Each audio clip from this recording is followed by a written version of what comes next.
बात करने वाले हैं आपके घर के फाउंडेशन के बारे में। आपके घर के मजबूती के लिए एक मजबूत फाउंडेशन होना जरूरी होता है, पर लोग इस फाउंडेशन को बनाते समय कुछ बड़ी गलतियां कर देते हैं, जिनके बारे में हम आज के इस इंपॉर्टेंट वीडियो में देखने वाले हैं। साथ में हम ऐसे भी कुछ पॉइंट देखने वाले हैं जो कि आपको आपके घर की फुटिंग करते समय ध्यानपूर्वक करनी चाहिए, जिससे कि आपकी फाउंडेशन की मजबूती और भी बढ़ने में मदद मिलती है। तो बिना समय गवाए हम वीडियो को शुरू करते हैं, पर उससे पहले अगर आप लोग इस चैनल पे नए आए हो तो चैनल को जरूर सब्सक्राइब कर दीजिए। तो सबसे पहली गलती आ जाती है जो कि है नो शटरिंग वर्क। देखिए दोस्तों, आपने आजकल बहुत सारी जगह पर ऐसा देखा होगा कि कुछ ठेकेदार जो है वो डायरेक्टली गड्ढे को कंक्रीट से भर देते हैं, यानी कि बिना शटरिंग वर्क किए ही वहां पर कंक्रीटिंग वर्क किया जाता है। अब इसके पीछे कुछ लोगों का फायदा यह होता है कि उनका शटरिंग वर्क का कॉस्ट बच जाता है, साथ में लेबर जो लगने वाला है उसका भी कॉस्ट बच जाता है। पर ऐसी चीजों की वजह से आपका बड़ा नुकसान हो जाता है। जहां पर आपको जितना सीमेंट लगने वाला था उससे भी 2 गुना सीमेंट आपको उस फाउंडेशन के लिए लग जाता है। सिर्फ सीमेंट ही नहीं, कंक्रीट बनाने के लिए हम गिट्टी फिर रेती का इस्तेमाल करते हैं, तो उनका भी इस्तेमाल बढ़ जाता है, जो कि आपके जेब पे भारी पड़ता है। फिर चाहे आपकी बॉक्स फुटिंग हो, ट्रेपेजॉइडल फुटिंग हो या फिर इसेंट्रिक फुटिंग हो, उन सभी के लिए आपको जरूरी होता है शटरिंग वर्क करना। जैसे कि आप इस अगले वीडियो में देख सकते हो, यहाँ पर जो फुटिंग मेश है उसके साइड में प्लाई लगा दी जाती है, जिसकी वजह से प्रॉपर शेप के साथ और सही कवर के साथ आपके फुटिंग को कास्ट किया जाता है। जब भी हम फुटिंग के लिए गड्ढा लेते हैं तो वहां पर उसका साइज जो है वो फुटिंग से बड़ा होता है, क्योंकि हमें साइड में थोड़ा सा मार्जिन चाहिए होता है शटरिंग वर्क लगाने के लिए। तो अगर आप फुटिंग के साइज के बजाय उस गड्ढे को ही भर दोगे तो आपको डेफिनेटली ज्यादा कंक्रीट लगने वाला है। अब ये जो ज्यादा कंक्रीट है इसका पैसा ठेकेदार के जेब से तो नहीं जाएगा, इसका पैसा आपके जेब से जाएगा। और ये जो फ्रेश कंक्रीट हम करते हैं, अगर इसका संपर्क आपके साइड के मिट्टी से आ जाता है तो इससे उसकी स्ट्रेंथ भी कम हो सकती है। तो आपको ऐसी गलती नहीं करनी चाहिए। प्रॉपर तरीके से शटरिंग वर्क कीजिए, उसके बाद जाकर आपको उन फुटिंग को कंक्रीट से भरना चाहिए। अब जो अगली चीज आ जाती है, वहां पर लोग गलती ये करते हैं कि उनकी जो फुटिंग मेश होती है उसके नीचे वो ईंटों का इस्तेमाल करते हैं। तो आपको ऐसा बिल्कुल भी नहीं करना चाहिए, क्योंकि कुछ लोग जो है पीसीसी का खर्चा बचाने के चक्कर में वहां पर ईंटों को लगाना पसंद करता है। पर इसका नुकसान ये होता है कि आगे चल के जब ईंटें वहां पर गलना शुरू हो जाती है, इसके वजह से आपकी फुटिंग जो है वो सेटल हो सकती है, यानी कि नीचे बैठ सकती है। इस वजह से आपको घर के अंदर क्रैक भी दिखाई दे सकते हैं। तो ऐसी गलती आपको बिल्कुल भी नहीं करनी है। जहां पर आपके फाउंडेशन का बेस होगा वहां पर आपको सही तरीके से पीसीसी जरूर कर लेनी चाहिए, जिसके बारे में हम आगे बात करने वाले हैं। अब नेक्स्ट गलती के बारे में बात करते हैं, जहां पर लोग क्या करते हैं, जो फुटिंग मेश होती है यानी कि फुटिंग की जो जाली है उसे डायरेक्टली सपाट बना देते हैं, उसे किसी भी प्रकार की यल प्रोवाइड नहीं करते हैं। तो आपको ऐसा बिल्कुल भी नहीं करना चाहिए। आपकी जो फुटिंग मेश है उसके चारों बाजू में इस तरह के यल जरूर आपको प्रोवाइड करने हैं। 4 से लेकर 6 इंच तक आप उनका साइज रख सकते हो। अब अगले गलती के बारे में बात करते हैं, जहां पर यह देखा जाता है कि जो फाउंडेशन के लिए एक्सकेवेशन किया जाता है तो उसमें कभी कभी गलती हो जाती है। एक तरफ आपके कॉलम की पोजीशन होती है, दूसरे तरफ आपका गड्ढा हो जाता है। इसी वजह से जो कॉलम है उसके एक साइड में आपको ज्यादा कंक्रीट करना पड़ता है, दूसरे साइड में कम कंक्रीट करना पड़ता है।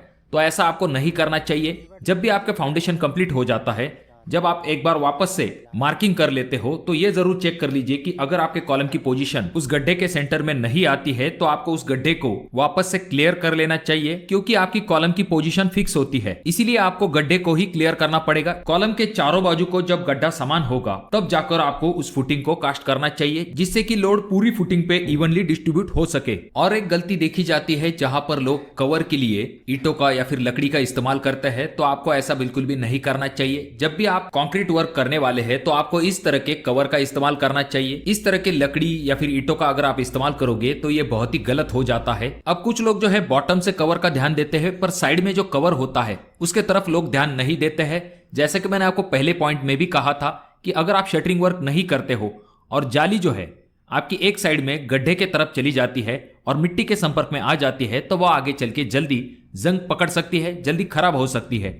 इसीलिए आपको जिस तरह से बॉटम से कवर के तरफ ध्यान देना चाहिए, उसी तरह से आपको साइड में भी कवर जरूर चेक कर लेना चाहिए कि कहीं आपकी जाली जो है वो मिट्टी के संपर्क में तो नहीं आ रही है। अब नेक्स्ट पॉइंट आ जाता है जो कि है ट्रेपेजॉइडल फुटिंग के रिलेटेड। तो इनका जो शेप होता है वो ट्रायंगुलर होता है। तो जब आप इसे इस शेप में कास्ट करते हो तो ऊपर के तरफ आपको छोटा सा ऑफसेट देना है, यानी कि ऊपर के तरफ आने पर इसे थोड़ा सा आपको सपाट बनाना है, जिससे कि कॉलम का शटरिंग वर्क करने के लिए आसानी हो। और ये जो गड्ढे है इन्हें भरने के लिए कुछ जगह पर उसी मिट्टी का इस्तेमाल किया जाता है, तो कुछ जगह पर मुरुम लाके इन गड्ढों के अंदर भर दिया जाता है। पर जब भी आप इन गड्ढों को भर देते हो तो आपको कॉम्पैक्शन के तरफ खास करके ध्यान देना चाहिए। अच्छे तरीके से अगर आप इन गड्ढों के अंदर पानी भर के रखते हो तो इससे अच्छे तरीके से कॉम्पैक्शन हो पाएगा। अगर सही तरीके से कॉम्पैक्शन नहीं किया जाता और अंदर का फिलिंग मटेरियल जब पानी के संपर्क में आ जाता है तो वो सेटल हो सकता है, जिस वजह से मिट्टी नीचे की तरफ बैठ जाएगी और आपकी जो फर्श है उसमें भी आपको क्रैक दिखाई दे सकते हैं। आपका जो फाउंडेशन है उसकी डेप्थ आखिर कितनी होनी चाहिए, तो ये डिपेंड होता है। जनरली हम क्या करते हैं, जो कोई भी हार्ड स्ट्राटा आपके यहाँ पर अवेलेबल है वहां पर आपकी फुटिंग को रेस्ट किया जाता है, यानी कि पूरी बिल्डिंग का आने वाला लोड आपके फुटिंग से होता हुआ उस हार्ड स्ट्राटा पे ट्रांसफर किया जाता है। तो यहाँ पर कुछ ठेकेदार आपको ये सजेस्ट करते हैं कि 2 या फिर 3 फीट तक ही एक्सकवेशन कीजिए, उससे ज्यादा करने की जरूरत नहीं है। हमने बहुत सारे काम किए हैं, यहाँ पर हमें कोई भी दिक्कत नहीं हुई है। तो अगर आप ग्राउंड प्लस 1 फ्लोर बनवाने वाले हैं तो आपको वहां पर 4 फीट तक कम से कम खुदाई करनी चाहिए। उसके बाद अगर आप G+2 घर बनवाने वाले हैं तो वहां पर आपको 5 से लेकर 6 फीट तक खुदाई करनी चाहिए। अब ये जो एक्सकेवेशन का पार्ट होता है ये डिपेंड होता है आपके यहाँ पर जो सॉइल है उसकी बेरिंग कैपेसिटी कितनी है उसके ऊपर। इसके लिए आप ये भी चेक करके देख सकते हो कि आपके आसपास जो फाउंडेशन की डेप्थ है वो कितनी ली गई है। और बहुत सारे जगह पर जमीन अलग होती है जहां पर अलग फाउंडेशन का भी इस्तेमाल किया जाता है। उसके बाद मैन्युअली जो है आपको गड्ढा क्लियर कर लेना है, यानी कि आपके साइज में ले लेना है। हमें एक्स्ट्रा स्पेस इसीलिए चाहिए क्योंकि आपका जो स्टील और जमीन इन दोनों के बीच में आपको एक अच्छा खासा क्लियरेंस मिल पाता है, जिस वजह से आपका स्टील जो है डायरेक्टली कांटेक्ट में नहीं आता जमीन से, जिस वजह से उसे कोरोजन भी नहीं हो पाता। और हाँ, यहाँ पर और एक बात आ जाती है, जब भी आपको शटरिंग वर्क करना होता है तो ऐसे वक्त में आपको थोड़ा बहुत स्पेस चाहिए होता है। अगले पॉइंट की तरफ अगर हम आते हैं पीसीसी। अब पीसीसी जब भी आप करते हैं तो आपको इस चीज की तरफ ध्यान देना है कि आपकी पीसीसी जो है वो 6 इंच थिक होनी चाहिए, यानी कि उसकी मोटाई 6 इंच तक होनी चाहिए। और उसका जो प्रोपोर्शन है 1:3:6 आप ले सकते हो, या फिर आप M20 ग्रेड का भी कंक्रीट इसमें इस्तेमाल कर सकते हो। और जब भी आप पीसीसी करते हो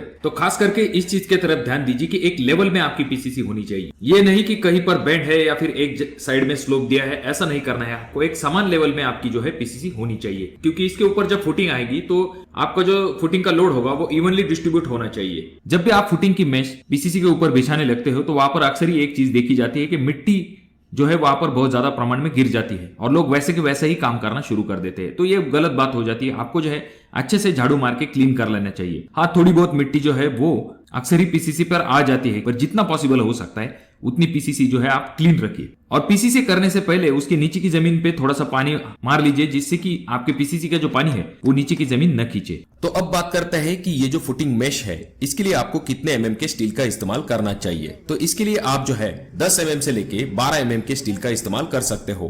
तो ये जरूर ध्यान में रखिए कि फुटिंग मेश के लिए आपको 10 mm से कम का सरिया बिल्कुल भी इस्तेमाल नहीं करना है। और जो फुटिंग मेश के 2 बार है उन दोनों के बीच में 6 इंच का डिस्टेंस होना चाहिए, जिसे कि हम सेंटर टू सेंटर डिस्टेंस कहते हैं। और जैसा कि आप अगले वीडियो में देख सकते हो, इस तरह के यल आपको जरूर प्रोवाइड करने हैं आपके फुटिंग मेश को। अगला पॉइंट आ जाता है जो कि है, और जो आपकी फुटिंग जाली होगी उसको आपको खास करके यल प्रोवाइड करने हैं। और जो आपके कॉलम के बार आते हैं उनका भी जो यल प्रोवाइड किया जाता है तो उसका साइज मिनिमम 12 इंच तक होना चाहिए, यानी कि 1 फीट से कम इसे नहीं देना है। अब अगर हम बात करते हैं जो आपकी फुटिंग होगी उसके लिए कौन से ग्रेड का कंक्रीट इस्तेमाल करना चाहिए, तो मिनिमम आपको M20 ग्रेड का कंक्रीट जो है फुटिंग के लिए इस्तेमाल करना चाहिए। इससे ज्यादा करेंगे तो भी अच्छी बात होती है, पर मिनिमम को M20 ग्रेड का कंक्रीट जो है फुटिंग के लिए इस्तेमाल करना चाहिए। अब ये जो M20 है इसका प्रोपोर्शन होता है 1:1.5:3, यानी कि 1 part cement, 1.5 part is sand and 3 part aggregate, यानी कि गिट्टी। इसमें आपको बिल्कुल भी गलती नहीं करनी है। कंक्रीट में ज्यादा पानी मिक्स करने की गलती न करें। वैसे तो M20 ग्रेड के लिए 28 से लेकर 32 लीटर तक पानी का इस्तेमाल किया जाना चाहिए, पर साइट पर काम आसान होने के लिए लोग